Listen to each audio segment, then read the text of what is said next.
们这个第2次的机器学习系列媒体聚会。那上一次呢，我们讨论了Google 翻译，就是如何利用神经网络来加强这个翻译的品质。那这一次我们要谈的呢，是一个更广的面向的一个机器学习跟人工智慧方面的应用，也就是在健康医疗层面的，那相信跟我们的生活都息息有关。那今天我们呢邀请的一样是远在我们总部呢 Google 研究Google Research Team 这个团队的Lily 彭，她本身是一位医学博士，也是一个目前没有在职业的医师，可是他同时也是我们的产品经理。那他今天要跟我们分享一下，就是说 Google 的这个机器学习，它是目前我们是怎么样子的应用到这个我们刚刚讲的健康医疗的领域。So Lily, thank you so much for staying so late for us. I know it's super late there, but as you can see from the screen, we have a bunch of Taiwanese media. I would love to understand more about machine learning and AI on health. So feel free to get started, and we have a translator. 我们今天是有口译人员在现场来帮我们翻译，就是今天 Lily 的内容。So Lily, over to you. Thank you. All right. Hi. Thank you very much for that introduction. As Lon said, my name is Lily, and I am a physician scientist and a product manager on the research team. Today I'll be talking about our team's work in applying deep learning to medical images. And in particular, I will start off with talking about our work in diabetic retinopathy. 大家好，我的名字是彭浩仪，那我本身是医生，也是 Google 的研究团队产品经理。今天呢，要跟大家谈的是深度学习在医学影像的应用。那我会先谈到我们团队呢所做的这个糖尿病视网膜病变的影像。So next slide. So, oh, sorry, the slide before. There we go. Thank you. So usually it's it's best to start off with some definitions about what we mean when we use certain terms in artificial intelligence, machine learning, and deep learning. So the idea of artificial intelligence has been around for a while now, and it's the grand goal of computer scientists since then. And there are many ways of pursuing artificial intelligence, but the one that has had the most promise is in the area of machine learning. And machine learning is a discipline where instead of telling the machine explicitly what to do, we teach them to learn by example so that machines can learn to be smarter. And deep learning is a particular type of machine learning that has been very effective in the past 5 years or so. And so I will be talking a little bit more about deep learning in the next few slides. 好，我想谈到这些词汇的时候，我们应该先定义一下。所以我们先来看什么是人工智慧。人工智慧呢，它其实已经出现这个词出现蛮长一段时间，等于是资讯科学家、电脑科学家最重要的一个目标，大家追求的目标。那在人工智慧当中呢，机器学习是最有前景的。那所谓的机器学习呢，并不是说告诉机器要去做什么，而是说我们用很多的例子来教它，让机器变得更聪明。好，那深度学习的话，等于是机器学习的一种。在过去5年，我们可以看到深度学习的效果是最好的。So what exactly? Next slide. So what exactly is deep learning? Well, it's actually a modern reincarnation of a technology called artificial neural networks. And ANNs, or artificial neural networks, are really a collection of simple, trainable mathematical units, so equations. And they are organized in layers, and they work together to solve a complex task. What's new about deep learning? So ANNs have been around for since the 1960s. What's new recently is that we've been able to layer this in multiple layers, and there's new math that allows us to scale these networks. And the key benefit then is that the algorithms end up being very highly accurate, and we can learn from just the raw data. And so there's no explicit feature engineering required.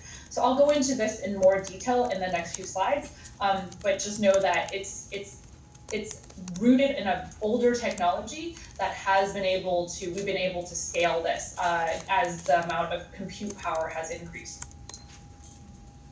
好，那深度学习的话，它基本上就是人工神经网络的一个现代版。那人工神经网络呢，它其实就是一系列被训练过的运算单位，去层层叠加。那这个所谓的运算单位其实就是等式，数学的等式。那它去经过许多层以后呢，它经过整理，可以用来解决一些复杂的任务。那其实这个从1960年代开始就有这样的人工神经网络了。那现在呢，我们谈到深度学习，是因为有新的技术，我们可以做更多层的网络，然后有新的数学的这个运算的方式，而且它的规模也变得较大。所以它有更好的优势，优势就在于说正确性比较高，我们可以透过原始的资料来学习，然后也不需要更精确的这个特征工程。那所以我讲这些呢，是要先告诉大家说，我们今天谈的深度学习，它基本上是来自于更久以前就有的一种技术，只是现在我们有比较大的规模，然后有比较强的运算能力，所以可以做更好的运用。So next slide. So just to make this a little bit more concrete. What I'm talking about is the recent success of deep learning has largely come about because we have both large data sets, real world data sets, and as well as enough computational power to model these data sets. So in this graph, you have the y-axis roughly is accuracy, and the data set size is on the x-axis. And so you can see that as we increase the amount of data in the data set, we actually over time see better performance with neural networks rather than other classical approaches. The issue was that in the 1980s and 90s, we didn't have that much compute power.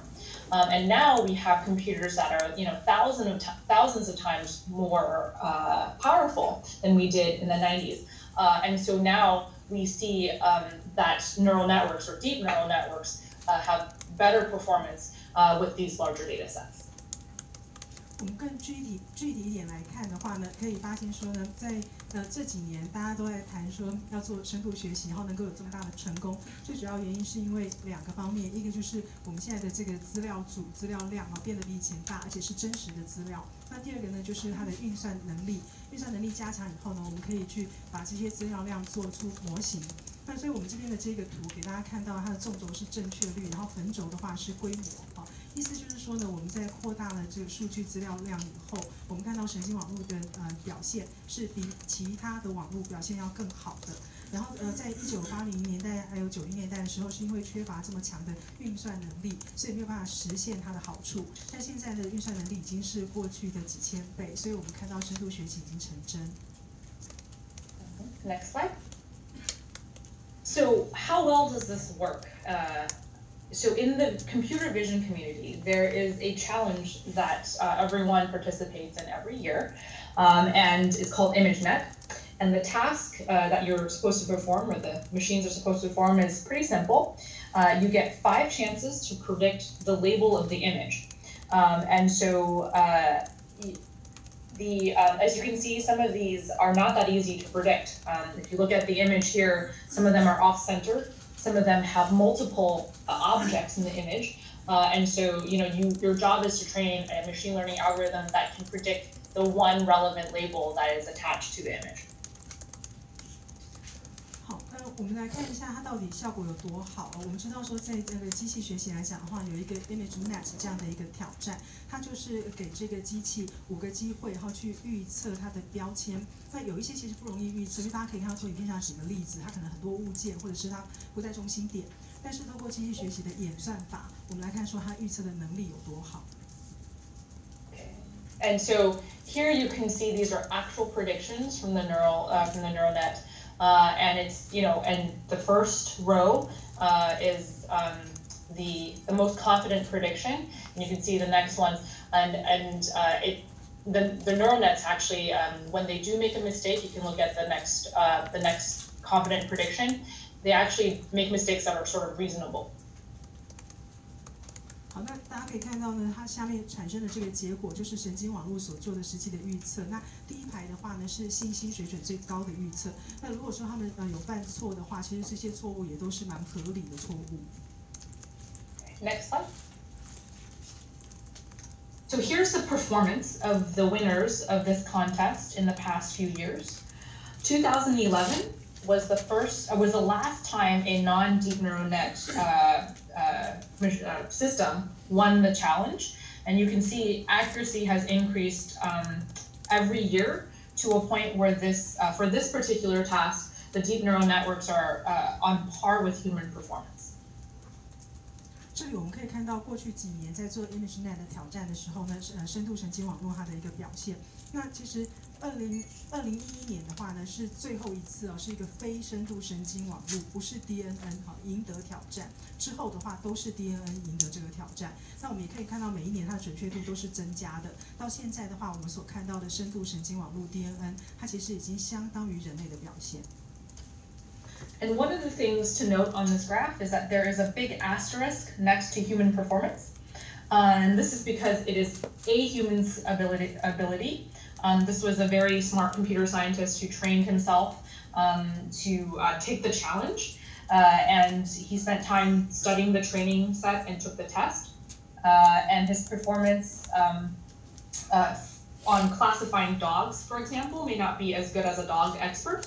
But this is, a human's performance, which was actually quite good. There are actually, the backstory behind this, there was 2 people that took this test and went through this task. The one that did the best is, on the graph here. The one that did considerably worse works on our team. 好，那在这上面的话，大家看到人类图像辨识能力，然后旁边打了一个星号。这个星号的意思就是说，其实它这个是真的有一个人是一个很聪明的电脑科学家，他自己训练自己，然后他也去参与这个挑战，跟机器一起比赛。好，那他的表现的话呢，比如说如果是在分类这些小狗小猫，他的表现可能不如一个真的是犬类的专家，但是他表现已经非常好了。我们可以看到人类的表现在最上面那一行。好，那实际上呢，有2个人去参加了这一个比赛，跟机器一起比赛。好，那表现最好的这个就是图上我们所看到的这个人。那第2好的那个人呢，是在我们的团队里面。Okay, so next slide. So here's an example, a better example of what I mean. So actually, give me a second. So I kind of hopefully outlined that these technologies are more accurate given the same training, given a big data set. But the other part of why deep learning is really interesting is that you actually don't have to tell it what to find. And so here's an example with traditional computer vision. If you wanted to build a classifier for a panda, for example, you would come up with features. You would say, the amount of black versus white, around the eyes, etc. And then you would feed these features into a classifier. And this is what we call feature engineering, where a human being tells the machine what to look for. 好，那这一个技术的话呢，它现在其实已经是非常正确了。特别是说，如果我们能够给它足够量的这个数据组的话，它的正确度其实非常的高。那最重要的是说呢，在深度学习来讲，我们不用告诉机器说要去找什么，所以这个就是它跟传统电脑视觉的差别。因为传统电脑视觉的辨识的话呢，是假设我们跟它说要它去找熊猫，那我们要先告诉它熊猫有哪一些特征，好，你要去手动的输入这些特征，所以它是属于特征工程，然后你要让它知道特征，它才能够去帮你去找。Okay, and then click. So in contrast, this is convolutional neural nets, or deep convolutional neural nets. The feature engineering part is handled by the network. So we just give the network many examples of pandas in many different orientations and different shots. And over time, the network finds the features themselves. And so there's no rule writing involved. We just say, here's a lot of pandas and here's a lot of images, and these are all pictures of pandas, and here are a bunch of other images, and they're non-pandas. 那我们再看下面的这一种的话，它就是深度的卷积神经网络。哦，那这个做法的话呢，它的特征工程的做法就不一样，是网络它自己做。那也就是说呢，我们只要给它很多的照片，然后告诉它说，而且是不一样的照片，然后就告诉它说这些都是熊猫的照片，然后再给它其他的照片，跟它说这些都不是熊猫的照片，然后我们不用去写规则，那它这个卷积神经网络就可以自己学习，它就能够去辨识熊猫了。Next slide. So what this does is it rebalances the effort required to innovate. So whereas we used to spend a lot of time trying to discover features, feature engineering, we now spend most of the time in data preparation, model architecture, and optimization, and very little time trying to tease out the exact features that we need to use. 这个差别就是说，我们现在在用神经网络的时候呢，我们的要把力气放在哪个地方，就会跟以前不一样。因为以前的重点呢会放在特征工程啊，那现在的话呢，我们更重要的是要准备资料，然后要做模型的架构，还有数据的优化。但是在这个特征工程的部分就不用做那么多。Yeah, and so I also, as a side note, I get asked quite often how much data is enough data, because I always talk about how we need a lot of data for deep learning. The answer actually is the more the better, but you know, the general rule of thumb is that you need greater than 5,000 examples of the same thing. So if you want to, you know, do 2 classes. You know, panda versus non-panda, you would need 5,000 examples of pandas and 5,000 examples of non-pandas. And if you wanted to do, you know, more classes, then you would need 5,000 examples of each of those classes.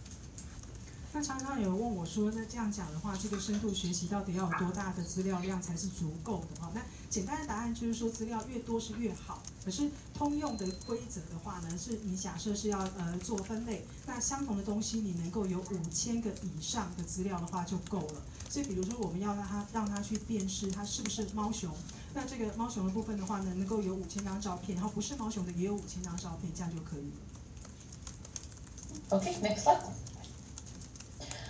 So at Google, we actually created a framework for machine learning called TensorFlow, and we use it internally. But we also open source this to the world in late 2015, so that everyone could use the same framework for AI that we were using. 好，那在 Google 的话呢，我们有开发出来给机器学习用的架构。那这个架构的话呢，叫做 TensorFlow。我们也在2015年年底的时候把它做成开放原始码，就是开源的一个软体。那也就是说呢，所有的人都可以使用这个相同的架构，跟 Google 一样相同架构，然后来研究 AI。Yeah. And internally, we use the same framework for the work that we do in our group, applying this to machine learning. The interesting story actually behind our group is that, you know, I get asked a lot, how did a research group in, you know, medicine get started at Google? And it's actually a really interesting story because we actually started off as what we call a 20% project. At Google, you get to spend about 20% of your time pursuing sort of a passion project, something that you're very interested in and excited about. And of course, I was working, you know, on search, but I had a medical background, and I was very interested in actually a particular problem where we were thinking about applying machine learning, deep learning to retinal images. And it was actually a group of us. We were all spending 20% time. We had actually talked to some hospitals in India and found out there was this need and decided that we would start this project off as a 20% project. 好，那所以我们在Google 内部的话，也是用这个同样的架构来做机器学习的研究。常常有人问我说呢，我们为什么会开始来做这个医疗方面的研究？其实它背后的这个故事呢很有趣，就是我们在 Google 的话呢，大家都可以有一个20%的 project， 意思是说呢，你如果是对这个主题特别的有兴趣、很有热情的话，你可以把你20%的时间花在这个主题上面。那因为我自己本身呢是医生，所以我其实很有兴趣的是说，怎么样能够把机器学习还有深度学习应用在探读这个视网膜的影像上面，好，所以呢，就我跟其他同事，我们有一群人就把我们20%的时间放在这个专案上面，然后也跟印度的一些医院做了很多的联系和沟通。那后来这个20%的专案呢，变成了一个更大规模的专案。Okay, next slide. So before I kind of go into the details of our project, it might be useful to talk about a little bit about what diabetic retinopathy, or DR, actually is. So DR is the fastest growing cause of preventable blindness in the world. There are 415 million people with diabetes, in the world, and all of them are at risk for this disease. 今天我们要讲的例子呢是糖尿病的视网膜病变，所以我们先来跟大家介绍这是什么样的一种疾病哈。那它是全球呢失明的人数攀升的主因，而且是可预防的失明。好，那在全世界的话，现在有4.15亿的糖尿病患者，那他们都有这个风险罹患糖尿病的视网膜病变。Next slide. So the key to preventing blindness due to DR is regular screening, and that's usually once a year. This is done with a special camera, a fundus camera, that takes a picture of the back of the eye, and this is called the retina. 好，要预防这种失明的话，定期筛检是关键。它可以1年做1次筛检，然后用一个特殊的相机去拍我们的视网膜。Okay, next slide.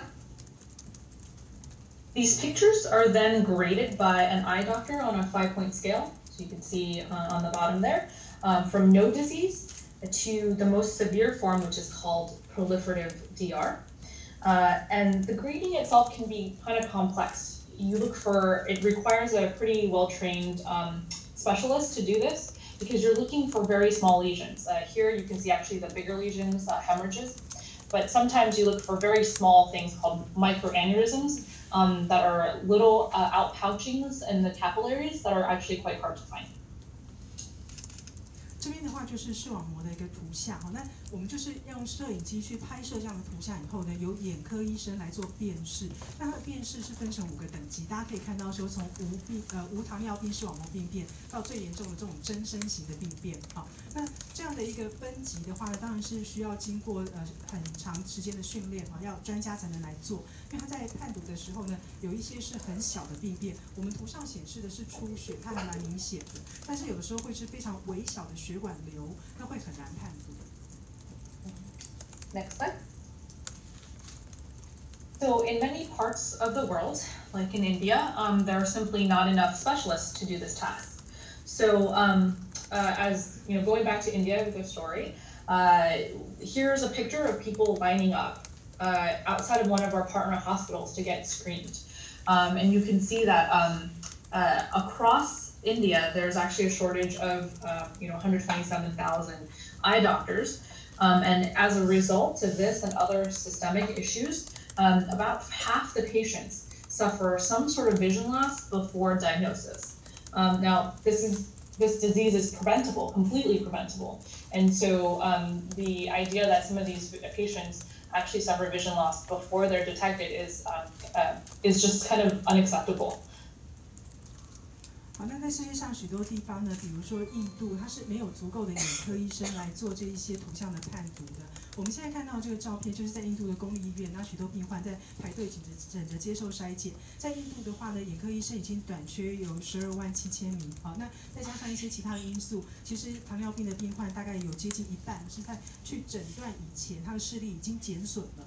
但是糖尿病所导致的这个视力减损是一个完全可以预防的疾病，所以这样的疾病到现在还不断的发生的话，我们觉得是不能接受的。Okay, next slide. So then we trained. So what we did was, we saw this problem. We talked to our partners in India, and they shared with us a lot of their fundus images, and we trained a deep neural net to help with this task. So first we built a labeling tool and we hired about 54 US board certified ophthalmologists to grade these images. In total, we got about 880 diagnoses or 880 reads on 130,000 images. And one of the reasons we had to do that was there was actually quite a bit of variability in grading this. And in some images, it required about 7 grades before we got a really kind of stable grade for the image.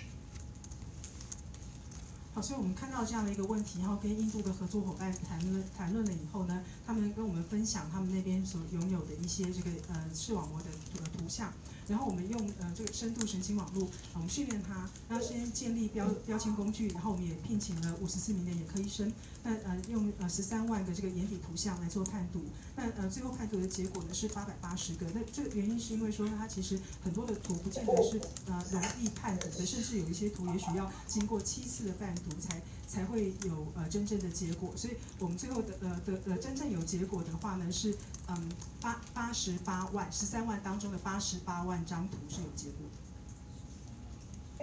And then, so next slide. We then took all this data and we trained a model that predicted a variety of outputs. So the 5-point grading scale, as I mentioned, the grade of the disease, as well as some housekeeping labels to help the doctor. Just, is this image of sufficient quality? Is it the left or right eye? Those are kind of useful things for the doctor. 所以接下来呢，我们就是建立这个模型，那也训练这个模型呢，能够去判读这些眼底图的图像，跟医生一样，把它做5个等级来做分等。好，那同时呢，在上面加上一些其他的标签，比如说这个影像的品质，它是左眼或者右眼，这些很实用的资讯。One of the things that some folks who are familiar with ML might notice is that the neural network in the middle of the image there. The neural network that we used is a very common one. It's called Inception, and it's been used for a variety of image classification tasks. Most probably famously the task of in photos and to classify cats and dogs and other objects. So what we did is that we took this thing that was usually commonly used for classifying consumer images and adapted to read fundus images. 如果大家对机器学习熟悉的话呢，你们会知道说，我们这里所显示的这一个神经网络，它其实叫做 instruction， 然后是经常被用来做图像判读的一种网络。那比如说会用来分类啊，就是狗还是猫这样的一个分类。可是我们不只是做这种一般的应用，我们现在把它应用到医学影像上。Right, next slide. And then we built a tool. So on top of this on top of this model, so that doctors could upload images. So it's a drag and drop, and they can put in an image and get a diagnosis out. And this is being used in clinical studies in India. 那所以我们建立了模型以后呢，接下来就是有建立了一个工具。那在这样的一个工具里面，医生他就可以把这个图像直接放到这个工具这个系统里，然后去得到诊断的结果。那这个工具目前在印度做临床实验当中。Next slide. And so how does the system perform kind of overall? Well, so here's a figure from our publication in the Journal of the American Medical Association. It shows the figures, this figure shows the algorithm's performance on about 10,000 images. On the y-axis is sensitivity, which is the ability to accurately predict whether or not this image is abnormal. And on the x-axis is 1 minus specificity, which is the ability to predict which images are normal. And you can see the algorithm's performance in black. And the color dots are the performance of US board-certified ophthalmologists. 我们来看一下它的表现如何。那这个的话是我们公司已经在美国医学会期刊上面发表的一篇文章。那在这里的话，大家可以看到说它的纵轴的话呢，就是敏感性，其实就是真阳性的意思，就是说它这个预测的正确度。然后横轴的话呢，是说它是不是有找出来哪一些影像是正常的，也就是伪阳性。好，那这边的话，它是判读了1万张图的一个结果。然后大家看到的这一个线型的话是机器的表现，然后那些点点的话是美国医生的表现。And so because you want an algorithm that has high sensitivity and high specificity, you want an algorithm that is kind of up and to the left. That's the good performance. And as you can see, the algorithm pretty closely matches the performance of the board-certified ophthalmologist. And in fact, if you look at the F-score, which is a score of both sensitivity and specificity, you can see that the algorithm's performance is just slightly better than the median ophthalmologist. 这样的一个演算法，它必须要有高的敏感度，然后也要有这个 specificity。那也就是说，它在这个真阳性、伪阳性都要判读得很好。越往左边的话，表现就是越好的意思。然后大家看那个线型跟点，你可以看得出来说，这个机器的表现的话，跟美国领有执照的眼科专科医生的表现是不相上下的。然后，如果我们再来看它的 F-score 的话呢，也可以发现说，我们的演算法做出来的表现哈，已经是比眼科医师的中位数的表现要更好。And you can see some quotes on the right there, and this was pretty well received by the medical community. 在右下角呢，我们有一些引述的话，那也就是说，在美国的医学界呢，非常乐见这样的一个结果。Okay, next slide. So what's next? Well, there's much to do. Deployment of the algorithm is an incredibly complex task, and it involves many people and many partners. And of course, the details really mattered here. So as I mentioned, we are working with our partners in India, Arvind and Sankara, to study this algorithm in clinical studies.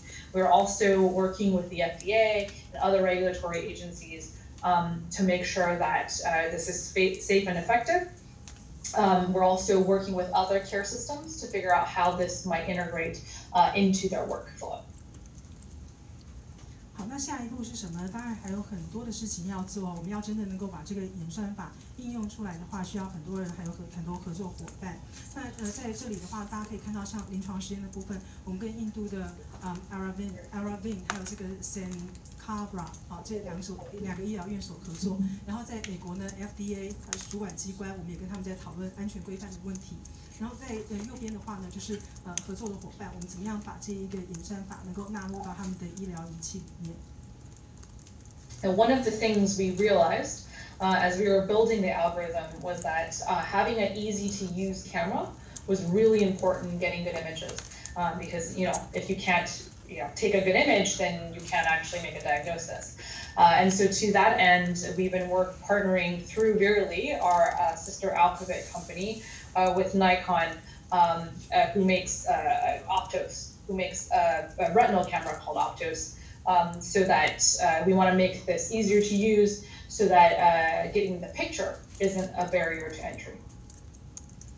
当这个演算法要能够正确的话呢，我们发现说需要有一个非常好用的相机来拍摄这些医学影像，这非常的重要。那因为如果影像品质不好的话，我们没办法做好的诊断。所以呢，我们也跟Verily 还有Nikon，因为 Nikon 他们是做这个拍摄视网膜的相机，我们跟他们有非常密切的合作。那希望将来这个相机的部分也能够越做越好。Next slide. Okay, so we talked a little bit about DR, and you can imagine this technology works really well on many other types of imaging. And another application of deep learning is for cancer biopsies. So the diagnosis of cancer involves taking a sample of the tumor, putting it on a slide, and then staining it and looking at it at a cellular level under a microscope. Each of these slides contains a lot of information, so examining these samples is a very complex task.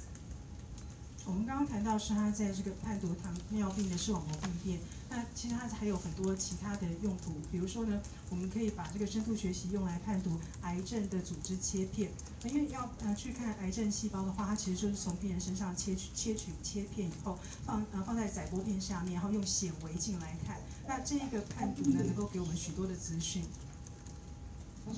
And so, in fact, this is the task to read these slides is so complex that it is estimated that 1 in 12 breast cancer biopsies is misdiagnosed, and the number is similar for other types of cancers like prostate cancers.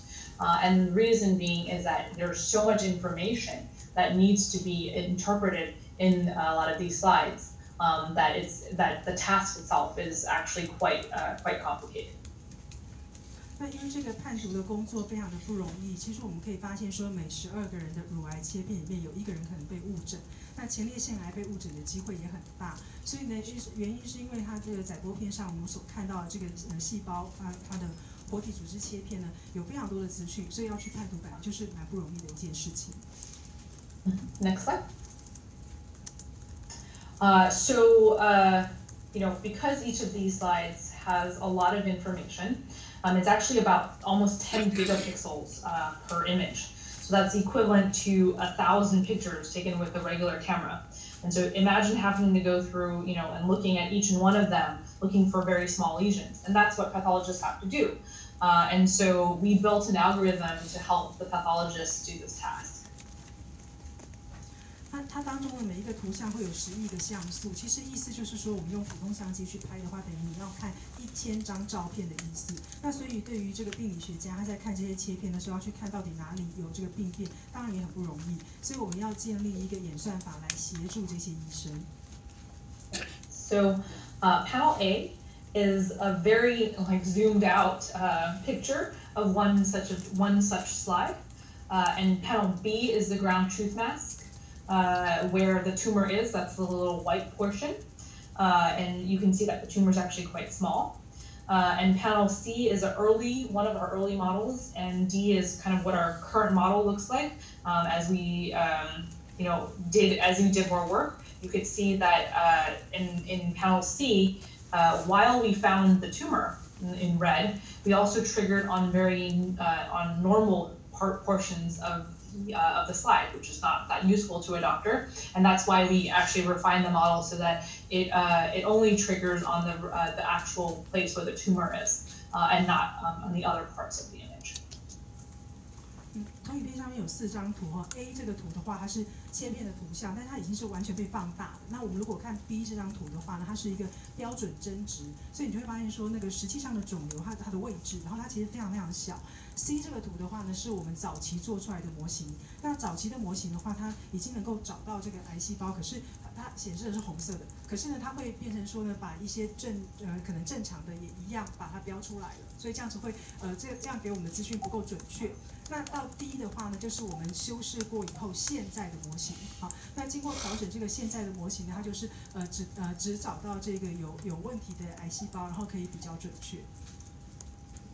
And to quantitatively summarize the model performance, we used a score called the FROC, and it's a really good score for comparing model performances against each other.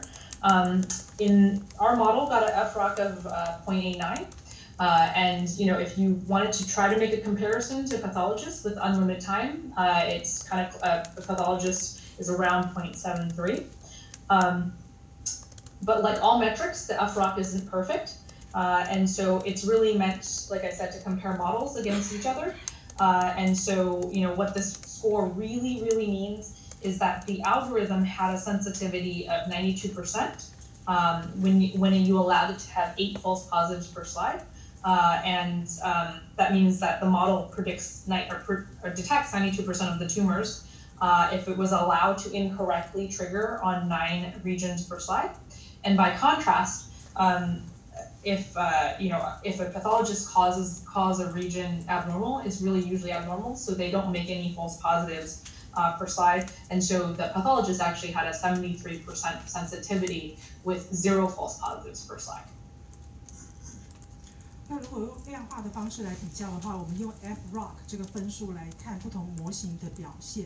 那大家可以发现说呢，我们的这个模型它的表现是0.89，然后病理学家如果不给它时间限制的话，他们的表现是0.73。好，不过当然这个 FROC 的分数跟任何分数一样，它不能够说是一个最完美的一个衡量的标准，只是用来做比较的一个参考。那就我们的演算法来说的话呢，它的敏感度是92%，也就是说呢，它能够有92%的机会去准确的就是侦测到有癌细胞。那如果是病理学家的话呢，因为他们的判读就是它是那92%的敏感度，而且会有8个是假阳性的结果。可是如果是病理学家来看的话，它是73%的敏感度，但是不会有假阳性，它是0个假阳性的结果。So as you can imagine, the ideal system would be a combination of the pathologist and the algorithm so that you have something with high sensitivity, but also no false positives. 所以大家可以想象，最理想的组合的话，就是由病理学家跟我们的演算法一起合作，所以这样子我们能够有高的敏感度，但是又不会出现假阳性结果。Okay, next slide. I've outlined a couple of examples of efforts within our group at Google, but as I mentioned, TensorFlow is open source, and other groups have been using this with really great results. We're pretty excited to see this being adopted by other medical researchers. For example, I put up a picture of one of the papers that was published recently by a group from Stanford.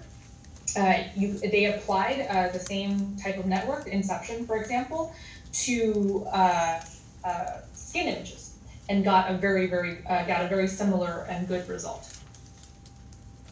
好，那刚刚跟大家介绍是我们在 Google 做医学影像判读的一些成果啊。那我们刚刚也讲过 TensorFlow 呢，我们已经开放给大家使用，所以我们很高兴看到在其他的医学研究方面也有运用到 TensorFlow。比如说我们现在看到的呢是在期刊发表史丹佛大学发表的一篇论文，那他们也是用 Inception， 就是我刚刚前面讲的那种神经网络的方法，然后它是去判读这个皮肤癌。Next slide. And in addition, they also used what we call saliency maps to find out where the network was looking. So you could see some of these maps here. 那他们也用了这个显著性地图，然后去看说，在这个神经网络判读的时候，他在找的是什么。Okay, next slide. So the examples I've given today, I think, illustrate that deep learning has shown promise in building assistive tools for doctors. But what's next?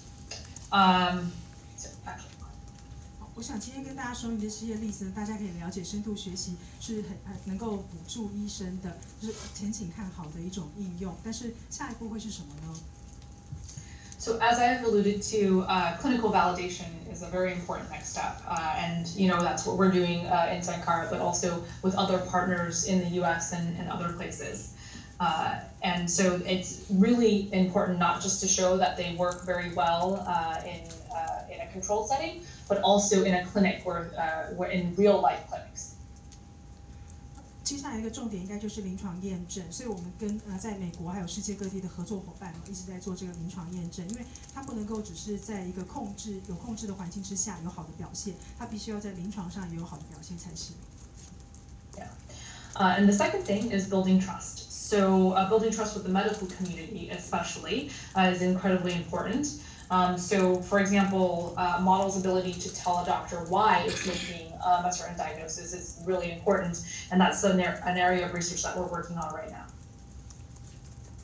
另外一个就是要建立信任，是我们希望获得医疗团队的信任。那这个部分的话，像是我们的模型，如果他用什么样的方式能够告诉医生说医生的判断没有完全准确，然后他们是不是能够接受？这个就是我们现在跟医疗团队一起在建立信任的部分。 And then lastly, workflow and user design. So doctors are incredibly busy, and in order for these models to be useful, they need to really fit pretty seamlessly within the workflow. In the U.S., a typical primary care physician can see anywhere between 10 and 15 patients, and that number, as I've been told, can go really as high as sometimes 100 in places where there are not that many doctors. And so we really need to figure out how to implement these algorithms in a way that does not disrupt their current workflow. And that's where we believe that user design and user research really can bring these technologies from bench to bedside. 接下来就是要做工作流程和使用者设计。那因为我们都知道说医生他的工作非常忙碌，所以我们要让这个模型能够符合他们工作流程，能够无缝的接轨到他们的工作流程。那医生他也许一天看的病人甚至有100个都有可能，所以我们不希望说用了这个新的工具，反而是造成他们工作流程上的一个阻碍，所以要做更多的使用者研究。Okay, that's it. I'm open for questions. Thank you, Lily. 那 Lily 今天的分享，我觉得大家应该会觉得哇超丰富，而且跟我们平常听到的不太一样。那现在呢 ，Lily 为我们留下一些时间，会就是回答一些问题。那大家要发问的话，也可以直接用中文发问，我有辉老师的帮忙。So open the questions.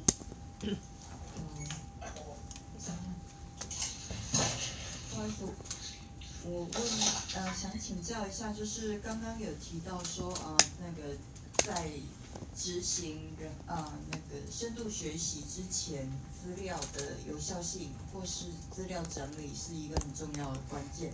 那不晓得，首先就是Lily她怎么样去收集资料，然后再来就是她是如何去整理这些资料。For deep learning, I understand from your presentation that the validity and organization of data set are key.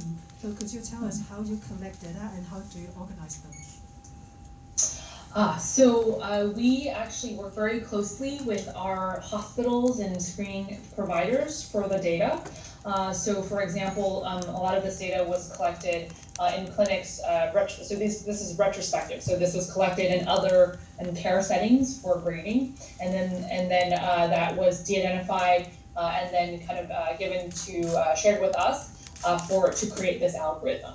Part of it is. It is difficult getting images, in and out of EHR. Obviously, is difficult, but for retinal images, it actually wasn't too bad because there were some standard formats that we could extract from the medical record. 我们要跟医院还有这些资料提供密切的配合。那这个研究的话，它其实是用过去历史的资料来做。那所以我们已经透过临床医师那边收集到这一些很多的视网膜的图。那我们在运用这些图的时候呢，要先把他的病患的个人资料、隐私的资料先把它去除，然后他们再把这些图交给我们，让我们来发展这个演算法。那当然这些图像的话，因为医疗的图像有的时候他们不是用最标准的格式在储存或者传送，那会有一些困难。不过还好我们研究的是视网膜的图像，那视网膜的图像的话，大部分都是在一个标准格式范围内。君毅。问一下，这个刚刚讲说找靠这些合作伙伴或者在这个临床的验证方面，有没有预估在多久之后可以真正达到成效吗？对，实际的应用。实际应用。You mentioned your partnership with clinical doctors and Nikon and other companies. Could you estimate by when this could be in real-world application? Yes. So we're still pretty early in sort of development, and so these technologies, especially image analysis algorithms, they're actually not new to the market. They're not new to the FDA, and other technologies like this have gone through the FDA, and it typically takes on the order of several years, 5 on average, similar devices to make it to the market. So we don't know exactly where we would fall in that timeline, but it's not a quick process. 现在还是在早期的发展阶段哈。那我们做这个图像的分析，然后用演算法来分析。其实这种做法呢，已经不是说第一次做。那当然 FDA 也了解到有这些技术或者是其他的技术。那过去我们的了解呢，在这样其他的技术它通过 FDA 的审查的话，平均可能是5年的时间才能够真正上市。可是我们并不确定这一次的这个技术的话会需要多少的时间。但是整体来说的话，不会是非常快。刚刚有提到那个数据统一的问题，那之前有提到说 Google 其实有在推动所谓那个 FHIR 的这样子的通用医疗数据，那我有点好奇说目前就是推广的进度大概会是怎么样？然后另外一个问题是因为就深度学习应用在医疗判断这个部分来讲的话，它可能还是会有一些误判的情况。那如果医疗产生误判的时候，那这时候的责任归属会变成是在谁身上？Two questions. First one is, I understand that unified data set is important for your algorithm, and Google has been promoting FHIR. Could you tell us the progress? Second question, the deep learning when deep learning is used to read these medical images, if there is a mistake, who takes the responsibility? Okay, good question. So FHIR, FIRE, yes, it's definitely something that we are very excited about because it helps standardize medical information, and we're working with groups to help sort of make the standard a little bit more, to help the adoption of the standard. The team that is working on this is a slightly separate team, and so I definitely think that it is something that we are helping the industry do, because there's a really big effort in the adoption of FHIR, and they're the ones that really are driving, and we're helping. And so, obviously we'd be very excited about the adoption of standards in general and FIRE in particular. to the second question, which was about the who kind of gets the blame for a mistake. Well, I would actually again go back to essentially these technologies really not being very new to the FDA. So image analysis algorithms have been around for a very long time. In fact, the first image-assisted algorithm was, I think, in the 1990s. There's something called the image checker, and it's very similar. The difference is that, obviously deep learning is much more accurate than the other algorithms, but the framework for this type of device is actually quite well known to the FDA. And there's a lot of things that you would do in terms of labeling, being very clear about what your test can and cannot do, and the error rates associated with the tests. And it is then so that you can very clearly communicate to the doctor when and how these tools can be used, and when and how they may fail. 在FHIR 来讲的话呢，我们非常希望这样能够这个的标准能够被更多人采用，因为它是把这个医学的资讯标准化。那所以我们公司的话，其实是有另外一个团队在推动 FHIR。那我们也协助业界来采用这种标准化的方式。那业界也有很多人是很热心在推动这样标准的一个进程啊。那我们会很希望看到说医学影像的一个标准化的格式。那如果是 FHIR 的话，会是最好的结果。那您的第二个问题讲到误诊，那我刚刚前面有讲说，像用这个医学影像的分析的演算法，其实以前已经有过。那对 FDA 来讲的话，这不是首次的尝试。在90年代的时候呢，就有 image tracker， 也是一种类似的方法。那现在我们用深度学习的话，它的正确度其实是比其他的演算法更高的。我想 FDA 它有过去的这个架构可以做参考。那包括说在这上面的标签要做清楚，然后在测试的时候是什么是可以这个测试可以做的，什么是不能做的，然后它的错误率这些重要的讯息呢，我们都要能够传达给使用的医生，让他们知道说他应该要怎么用，什么时候可以用这个工具。主要2个问题啊，刚刚提到一个量化的数据，我想确认一下，就是刚刚提到说有92%的机会可以去侦测到就是癌细胞，那比起一般的医师只有73%还高出蛮多的哦。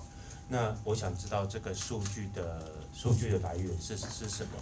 那第二个问题是，您认为 TensorFlow 这样子的深度学习机制呢，还有什么样的缺点是 Google 这边是可以再做努力跟增强的？Two questions. You mentioned 92% detection rate by the algorithm for cancer, and which is higher than the 73% by doctors. Could you explain how did you get these numbers? And second question is is on TensorFlow for deep learning. Could you tell us what are the disadvantages or weaknesses that Google has identified with TensorFlow, and how will you make it better? Okay, all right, great, thanks. Okay, so the first question, just to explain a little bit better about the sensitivity and specificity of the algorithm. So the ground truth we used for this particular task was what we call IHC, so immunohistochemistry. It's a type of staining that stains the cell specifically.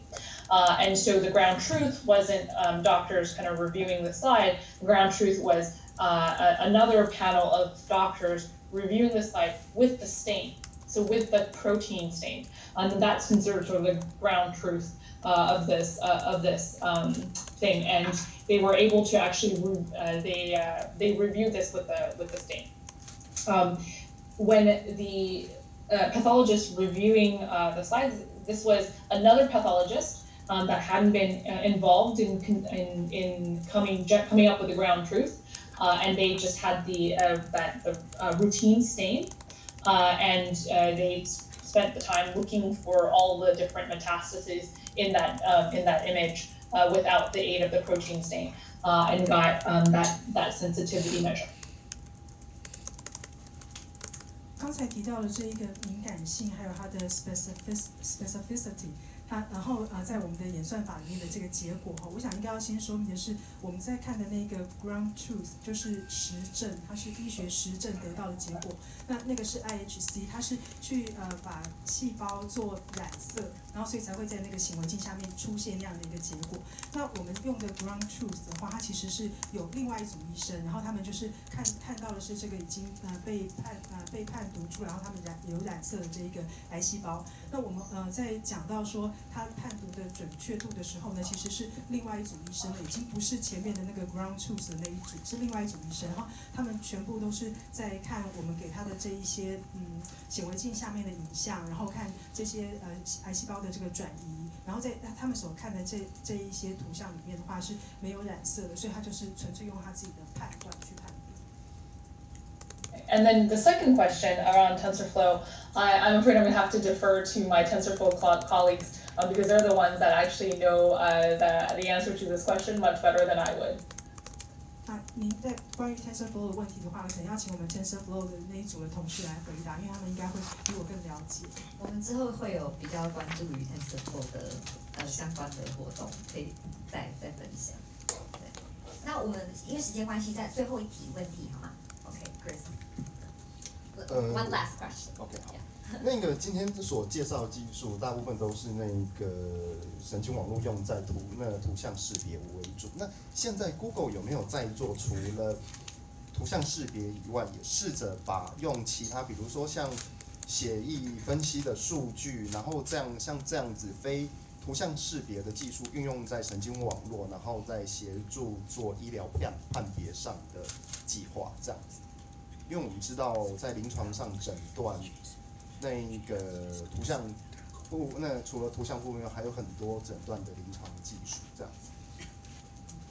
You gave us examples on how the neural network can be applied to read medical images.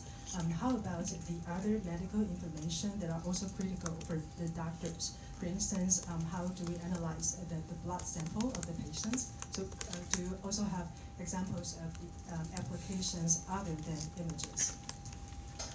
Yes, absolutely. So we've I think announced partnerships with various healthcare systems in the U.S. in basically applying deep learning to other types of medical data. And so you can actually read more about this on our website. There was an announcement recently about that. We also use deep learning for genomic data, for example. So there is a variant caller called Deep Variant. It's for trying to find SNPs or across single nucleotide polymorphisms. So it's for genetic analysis of genomic data, and that was an algorithm that was trained as well, and is I think available through Google Cloud. Actually, I'm not 100% sure about that, but we definitely did work. And that actually won the FDA Precision Challenge recently for variant calling. So so definitely in other types of medical and life sciences data, there are efforts there. 我想我们公司最近有宣布呢，跟美国的一些医疗保健的机构在其他的医学数据方面的一些合作，在我们的网站上你们可以找到相关的资讯。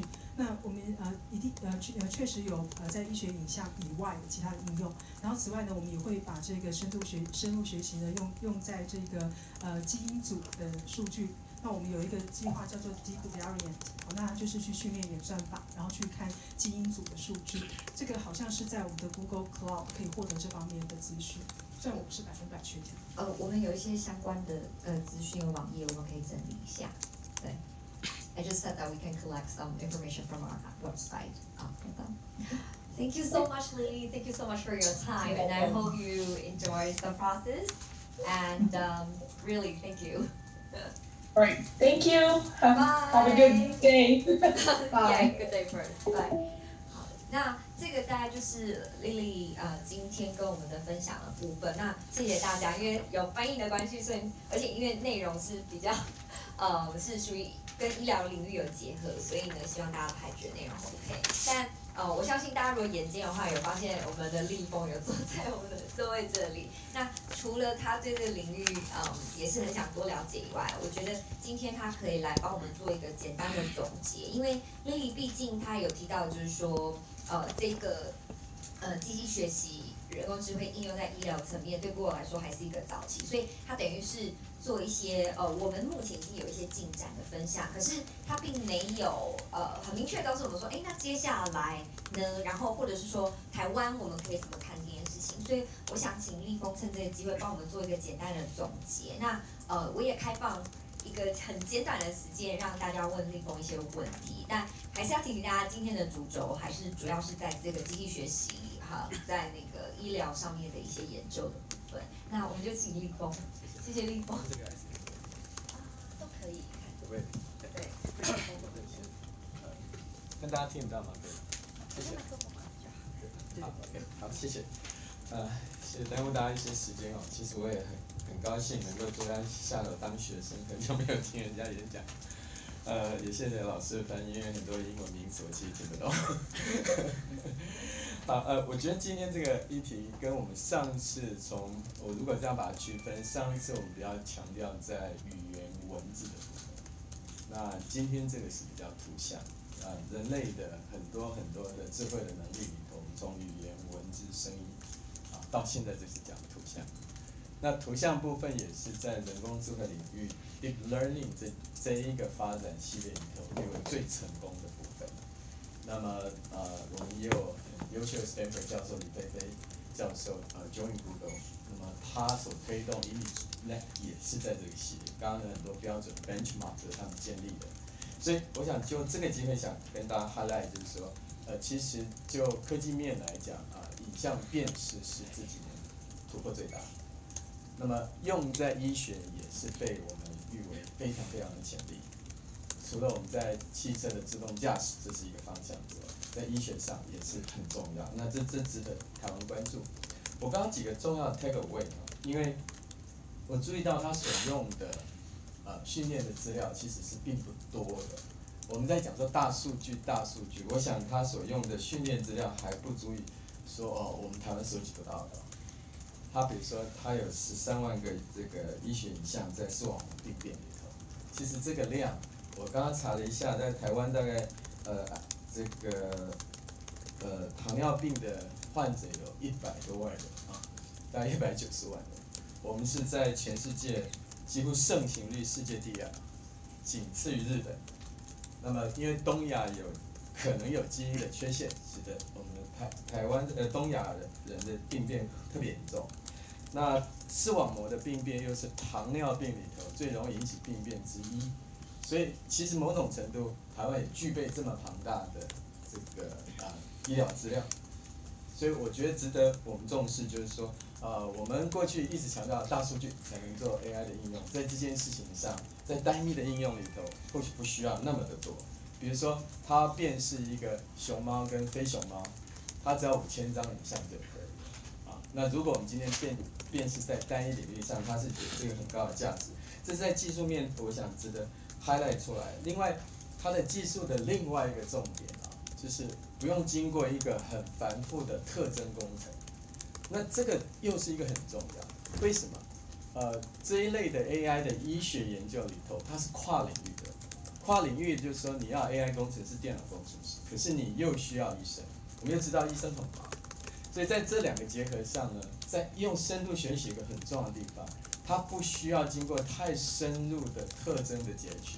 特征的截取往往是一个最困难的门槛，因为医生也没空，工程师也不懂，所以在很多的资料准备完之后，那个特征工程的建立是很漫长，往往就没达到效果。以现在来看，它只要标示这个图像是哪一类别就可以了，这相对是简单很多。之后的特征是容易截取，但这不等于在其他的 AI 领域都可以这样做，因为图像本身它就有基本的特征。什么叫基本特征？它有2度空间的位置，它有相对参考位置，它有颜色，它有纹理，这些都不列为特征的特征。其实这是很自然存在的。在大部分领域里头，有些东西是都需要人再去挖掘，但是这些很特殊，所以如果要进一步，台湾也要做类似的研究，我觉得在基础上来讲，我们是有资料的。另外一个在深度学习的平台跟环境上都是有的。举例来讲，他刚刚有讲到 Stanford 的研究团队也直接用了 Open Source TensorFlow 就可以进入到其他的医学影像的应用。所以这是我想在这个内容上 take away。可是我想更重要的是，我想 highlight 一下，那我们台湾跟这个医学影像跟 AI 应用值得注意哪些事情？我刚好在几个礼拜前参加过行政院科技汇报，那张忠谋先生特别提到，如果台湾在做 AI 里头，可能很重要的是应用面的部分，因为应用面你任何时候都来得及。另外一个应用面你一定有本地一定需要的应用。那我想要 highlight 的话，就是在医疗相关的部分，我们都知道所有的疾病都有本地上的特色。就是一定有本地的环境，我们当地人的特别的问题，所以本来就应该每一个国家都有自己的一个自己的资料、自己的研发团队。那当然做得更好的时候可以国际化，所以在这个医疗影像或者说是在健康照护里头，都是值得台湾来投入的一个很重要的地方。那第二，我想 highlight 是说。这个领域是台湾其实是非常非常强，我们就很 proud of 我们的健保制度，我们 proud of 我们自己的医疗健康，我们的照护的能力都非常非常强，加上我们资通讯也很强，所以这是两个领域，过去交集很少，但是事实上是在 AI 这个时代里头，它可以交集得更好。原因在哪里？刚刚也看到 AI 工具越来越普及，而这个普及化让从医疗生医领域过来的专家，他的容易度变高。同样的，因为有了数据，让工程师能帮忙的事情变多，所以我觉得这是台湾值得再投入更多的。那我也想 highlight 一下，我们其实因为健保制度加上很多的医学中心的建立，我们本身掌握的医疗资料应该是相当多。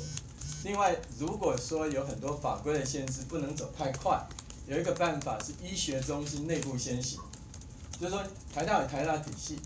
荣总体系，长庚有长庚体系，它可以在内部的体系先行。那这个优点可能别的国家很难有的。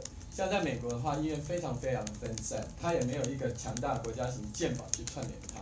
所以在这个部分下，其实台湾有资通信的优势，有所谓的医疗体系的优势。那这也是值得台湾重视的。那最后一个就是说，从医疗我们要在思考的一个部分叫长照这个部分。那么 AI 的重要性可能未来几年你会觉得对长照更重要。为什么长照现在台湾很明显的缺人？不只是少子化、高龄化，其实长照本来就是很困难的一个部分。日本那么庞大的资源，到现在它照顾老人能力是越来越难。所以如果台湾现在在科技部要推动AI 的话，我觉得是为长照发展智慧型的辅具。或者人力的替代的部分，以现在来看，也许有点难。它不一定叫做发展机器人，但是它绝对是智慧型的辅具。比如说一个最简单的概念就是，我们有自动驾驶车，可是也许台湾不见得每件事情都可以自己做，可是自动轮椅总可以吧？轮椅可以自动，你在医院里头，未来很多的安养院里头，假设稍微相对比较健康一点，它可以活动，它会把它的健康的时间拉得更长一点。所以有这么多事情可以做。另外，好像还有一个很重要，觉得别的国家不见得有的是5楼公寓没有电梯的问题。5楼公寓没有电梯，让一个70岁的老年人没有办法下来运动，造成他提早老化。那假设如果今天能够解决这种辅具，也是可以的。所以我想把这个应用再延伸一下，值得从现在开始。如果台湾发展是 AI 人工智慧，那么长照10年20年你就可以收割了，因为你可以看到很多自动化替代可以帮我们真正是有内需市场的哈。那最后我想我在一个点上来提供给大家做一个参考，就是跨领域的，这个领域绝对是对人类非常非常重要。我想它不是一个 AI 跟医生的竞争，是对病人受益的。那刚刚这个 Lily 也介绍过，在这个AI 的方法跟医生之间有一个很大的差别性在哪？医生准确率很高，可是它的涵盖率不够大。那么医生可能焦点在影像的某个部分，但是他不能看到全面性的影像，这就跟阿法狗下棋很像。这个阿法狗因为是个机器，它没有成见，所以它每件事情它都去看。但是它有可能判读错误，可惜的地方就是说它还是有错，但医生的错误率很低，这是两个好的结合。那这样的结合应该不是一个竞争，那是一个病人的需求。那我觉得一样的道理，如果要发展这种领域，也是一个资通讯工程师、科学家跟医疗相关的这一个结合。这在台湾是一个最困难的地方，因为台湾科系在大学就分流了，甚至在高中就分流了。他彼此即使在同一个学院，不同的科系老师已经不往来了，很不幸的。可是学生想要学啊，老师没有教，这是一个台湾现在的问题。那我刚好最近有机会遇到几个电子学院的院长，台大的院长，他们在聊天，他们提到一个很重要的值得大家关注，就是我们要发展新领域，可是没有新的教授去做新的领域，因为已经在旧领域的教授换领域是很高的成本，他要诱因，如果社会没有给诱因，这是很难的。另外一个新的教授在他领域已经做得很好，他不一定要换领域，那一定要新教授。当你少子化，可是大学又可能因为少子化即将运作更困难，新教授越来越少，那你就没有新领域，学生想学就困难。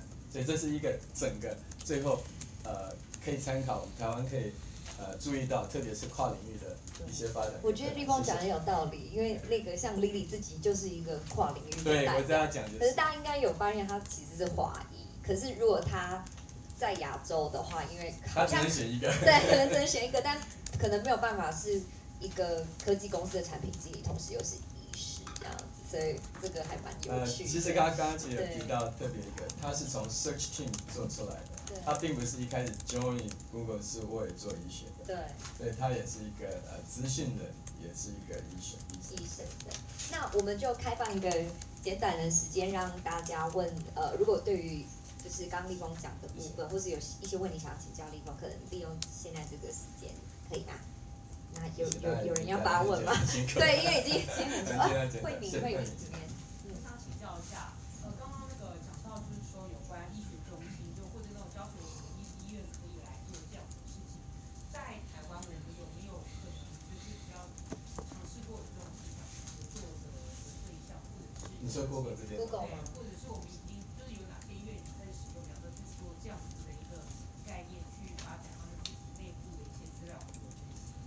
就我所知，这样，因为 Google 的 TensorFlow 是开放平台，那我们办了很多开放平台的推广，其实也有一些年轻的医生有参与，我也有认识。那我也知道说，在台大医院体系，因为我有去过演讲，他们也有用 TensorFlow， 已经在做一些他们的一些实验跟研究，所以我的了解是有的。可是 Google 直接里头，因为我们台北这边并没有一个医学相关团队，所以我们直接没有。我们大概比较还是把 TensorFlow 的技术往外推广，但目前状况是这样。那台湾的医学体系、生医体系的话 ，catch up 速度还是相当快的，只是说你要把它像走到非常 commercial 时间会比较长。大家好客气。目前 IBM 也有在针对这方面做研发嘛？那你觉得 Google 跟 IBM 的立场应该是合作的嘛？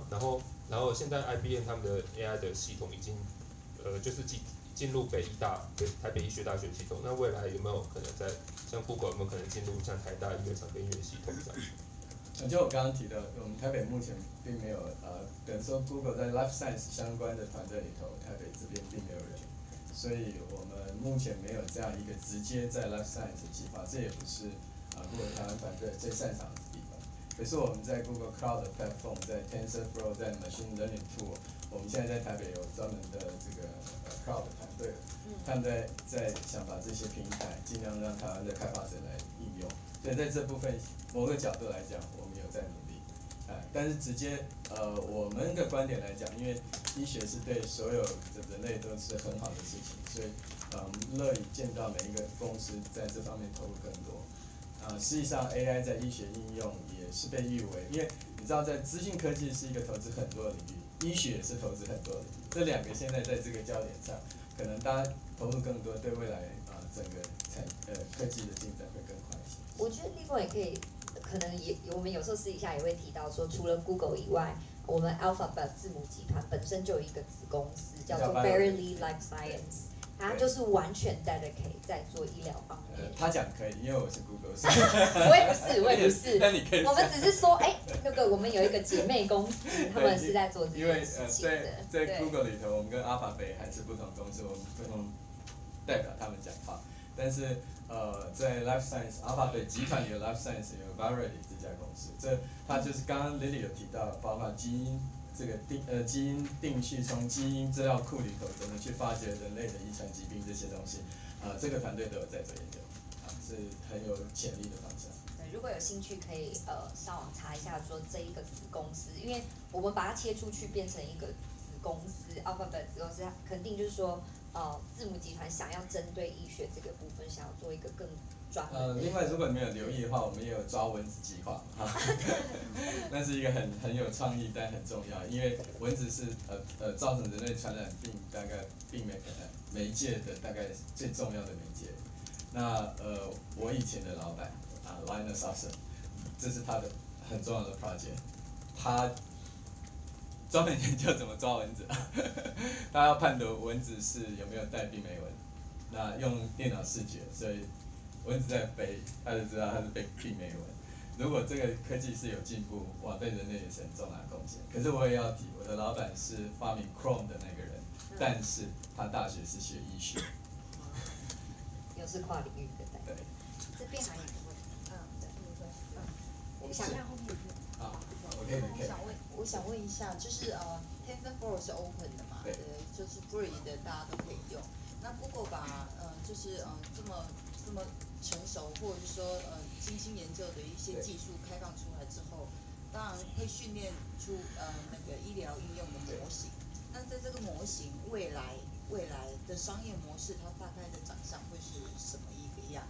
好，我觉得你这商业模式提到问题很好，它有两个层级一个可能也许是 TensorFlow 这个平台上的商业模式，另外一个层级是假设我在做医疗相关应用产生一些模型的商业模式。我刚刚从 Lily 的报告里头，我有注意到，他在这个视网膜病变的这个辨识的技术，还进一步跟企业 partnership 在合作，很想要整合到包括 camera 进去，所以这某种程度是 Google 在 Alphabet 的部分，他们在 Life Science 有可能透过 partnership 各方面再产生进一步的商业模式，但是那是在单一比较深度的地方。更多的地方，以目前我的了解，都是尽量是 open 的，因为这个科技还在发展中。那这样拉回来的 TensorFlow， 我想要跟大家说明一下，就是为什么当时做 TensorFlow 的这个人，就是做 MapReduce 的这个人，就是Google 的 infrastructure 最重要的科学家叫 Jeff Tim， 他最重要的概念就是把它 open， 因为他认为说 open 之后它产生影响事实上是更大的，所以。在 TensorFlow 我的了解，它就是把它 open source， 因为希望让更多领域 benefit。我并不太确定这有什么刻意的商业模式，它就是 open， 这跟传统 Google 的这个 open source 对，跟 Google 大部分领域的做法都很像。我们与其就是我们有一个特殊的商业模式，我不如把这个开源，可以让它有各种不同的应用，然后在市场上反而是。饼做大的一个概念。不过当然，如果想说企业总是投入那么大，我们会怎么真的产生它的盈利上的价值呢 ？Google 有 Google Cloud 平台，那 TensorFlow 也是它的 engine。对。所以某种程度虽然它是 free， 可是你用 TensorFlow 有些时候也有可能机会用到 Google Cloud。对，因为你如果没有一个很强的云端运算的后台，储存啊什么的，对，也很难。那这个部分 Google Cloud 本身就是一个。但 TensorFlow 可以下载它可以单机版，所以不需要一定跟 Google 环境绑在一起，它可以下载上。好，那是时间也差不多。对，我们最后一个问题好吗？然后时间差不多，立峰还有一个会议。没问题。如果大家没有意见。对。我想请教一下，就是像这个平台运用在这个医学领域的方面嘛，那通常是有两个部分，一个是预防的部分。对。一个预防，应该是有听过。对，一个是预防医学的部分，一个是协助医疗对诊断对应用的部分。那目前这个平台在这个研究的领域上面，你说在视网膜还是在天生？视网膜的这个部分其实是比较偏向预防的内容，对不对？辅助诊断。对对。那后面另外一个癌症的那个部分是属于疾病的协助的疾病诊断。对，我觉得这部分现在还是感觉上这两个都还是在比较 pure research， 就是想了解说deep learning 加 TensorFlow 这样的方式，在一些医学影像的议题上头可以达到怎样的进展。那我并没有特别感觉说它已经很深度的引导说要把它做一个产品，或者跟医疗的服务的到底是辅助诊断，还是纯粹只是一个学术发表，目前还没有感觉特别清楚。对，应该才刚开始而已。可是这个整个让我最 exciting 是说，一个看似简单的方法的成效的结果，是甚至你可以感觉到Lily 非常 confident 告诉你，那两个他的报告里头都平均的结果都超过一般的医生的水准，这是很不可思议的。对。所以也有人讲说，医学影像这个部分，对医疗来讲，就是以后我们会越来越依赖机器啊。但最终还有一个很重要，医生是做决定的那个，他要签字的，所以医生还是很重要。对。那谢谢立峰，我们今天活动差不多到这个段落。然后，如果大家因为今天主要讲者在海外。